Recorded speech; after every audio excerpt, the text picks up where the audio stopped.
भारतवर्ष की जय, छत्रपति शिवाजी महाराज की जय। 2024 में आने वाली लोकसभा और विधानसभा के चुनाव की स्ट्रैटेजी बनाने के लिए एक अभ्यास दौरा चल रहा है। इस अभ्यास दौरे के माध्यम से हम बुद्धिजीवी, सामाजिक समाजसेवी लोगों से राय लेते हैं। इसलिए हमने ये हिंदी में इसलिए भेज रहा हूँ कि जो महाराष्ट्र में सम्मानीय अन्ना हजारे जी, इनके वहाँ जाके हमने कुछ चर्चा करके आए हैं और हमारे राष्ट्रीय अध्यक्ष परमार साहब और भारत के 140 करोड़ लोगों के लिए हिंदी में ये मैसेज देना चाहते हैं कि हम जब माननीय अन्ना हजारे जी के पास गए, हमारे साथ एक शिवराम पाटिल फ्रॉम जलगांव साथ में थे। हमने जो महाराष्ट्र के या देश के लोकतंत्र का कोई क्वेश्चन पूछा तो माननीय अन्ना हजारे ने बोला कि ये पार्टी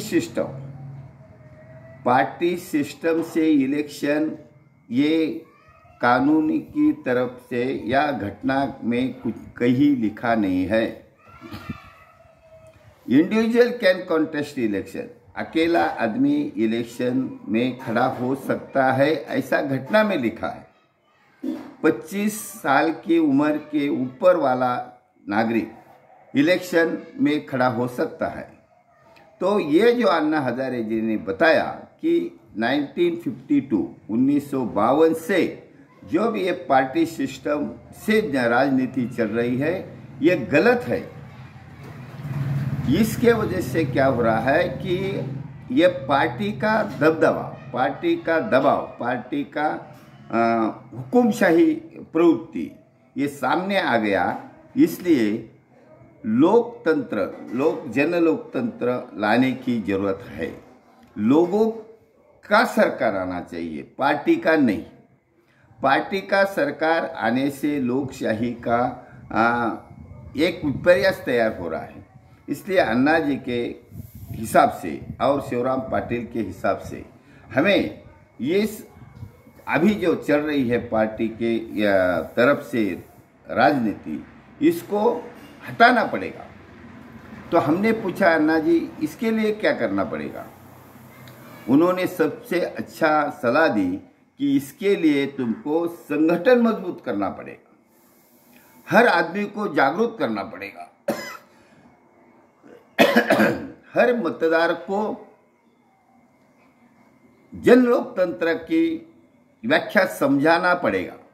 तो इसलिए हमने अन्ना जी से ये आशीर्वाद लेके आए और ये दौरा हम इसलिए किया कि हमारे बहुत सारे सैनिक समाज पार्टी के चाहने वाले, सैनिक समाज पार्टी में आने वाले, सैनिक समाज पार्टी से उम्मीदवारी करने वाले और सैनिक समाज पार्टी को वोट देने वाले, सैनिक समाज पार्टी के उम्मीदवारों को वोटिंग करने वालों को हम निर्भीड़ धैर्यवान बनाने के लिए यह हम गए थे।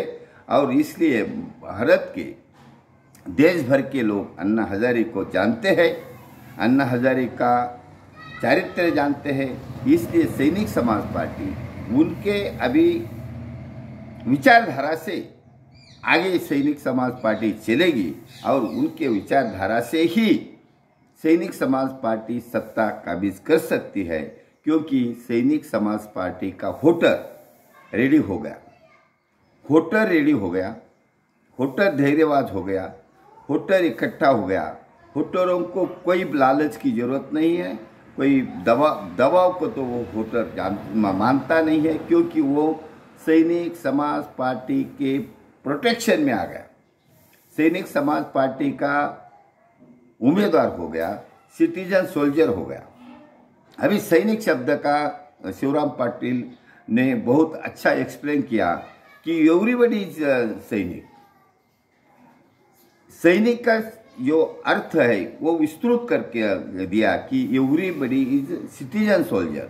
इसलिए उम्मीदवार, वोटर, एवरीबडी 140 करोड़ जनता देश की वोटर है और वही सिटीजन सोल्जर है, वही धैर्यबाज है, वही हिम्मतबाज है। इसलिए सैनिक समाज पार्टी का जो ऑनलाइन प्रचार है, इसके वजह से सैनिक समाज पार्टी जरूर 2024 में जन लोकतंत्र लाने के लिए दोनों इलेक्शन, लोकसभा का हो या विधानसभा का हो, महाराष्ट्र का हो, जरूर इसमें अपनी आइडेंटिटी, सैनिक समाज पार्टी की आइडेंटिटी